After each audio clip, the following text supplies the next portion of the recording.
مفيش قصة من غير شخصية، ما ينفعش، لازم يبقى في شخصية الجمهور بيتعاطف معاها ومهتم يعرف تتصرف ازاي. ممكن تكون الشخصية دي مش انسان، ممكن تكون حيوان، ممكن تكون كائن فضائي، ممكن تكون روبوت، بس اهم حاجة ان هي شخصية، ان الكائن اللي بيحرك القصة ده ليه شخصية معينة تتفرج عليها وانت مهتم تعرف هيتصرف ازاي. بس عشان الجمهور يبقى مهتم يتابع الشخصية ويديها اهتمامه لازم الشخصية تكون مناسبة للقصة. ازاي الشخصية تكون مناسبة للقصة؟ بليك سنايدر صاحب كتاب سيف ذا كات بيقول ان الفكرة الرئيسية هي اهم حاجة، والفكرة الرئيسية اللي هي بتبقى اللوج لاين، واللي بتكون اجابة سؤال القصة عن ايه.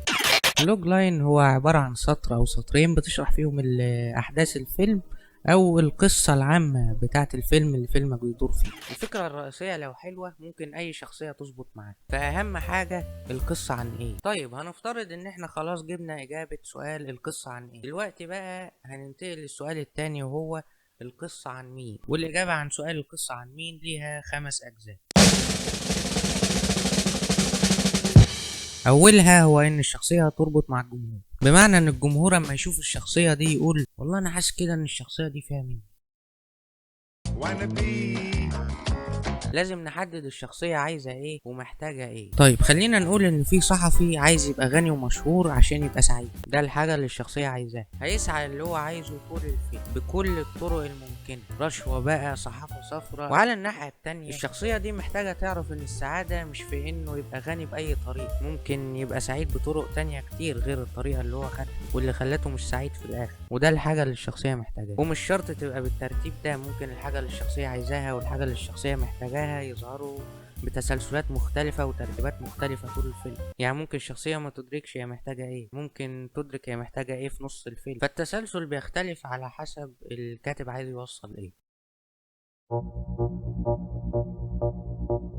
القصة عبارة عن صراع، كل مشهد واحد من الفيلم لازم يكون فيه الصراع الخاص بتاعه، والصراع ده بيتحقق عن طريق ان الشخصية تواجه عقبات في الوصول للهدف اللي عايزة توصله، بمعنى ان الشخصية تركيبها بيخليها في صراع مع الاحداث اللي بتمر بيها. احداث القصة مش حاجة سهلة بالنسبة للشخصية ومش بسهولة تتخطاها، وعشان تتخطاها بيحصل تغير في الشخصية، وده ينقلنا للجزء رقم 4 وهو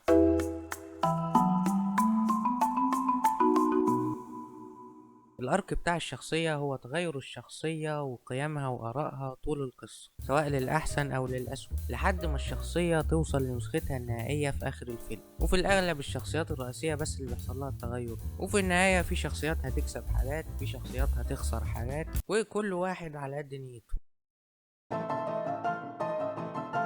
مش انك تكتب شخصية لممثل معين مثلا او كده. طيب كده لقينا اجابة السؤال التاني، دلوقتي بقى هنرجع تاني للوج لاين. احنا كنا حاطين في اللوج لاين اجابة السؤال الاول وهو القصة عن ايه، هنربط بقى معاه اجابة السؤال التاني وهو القصة عن مين. يعني هنضيف ملامح من الشخصية اللي كوناها للوج لاين ده، بحيث بدل ما نقول القصة الرئيسية بس للقصة هنضيف عليها صفة أو صفتين للشخصية الرئيسية. فبدل ما هنقول 2 محققين بيطاردوا قاتل متسلسل بيستخدم الخطايا ال7 كدوافعه، هنقول محقق مبتدئ ومحارب قديم بيطاردوا قاتل متسلسل بيستخدم الخطايا ال7 كدوافعه. وبكده يبقى خلصنا الفصل الثالث من الكتاب، واستنوني إن شاء الله في الحلقات اللي جاية والبيت شيت الشهيرة. والسلام عليكم ورحمة الله وبركاته.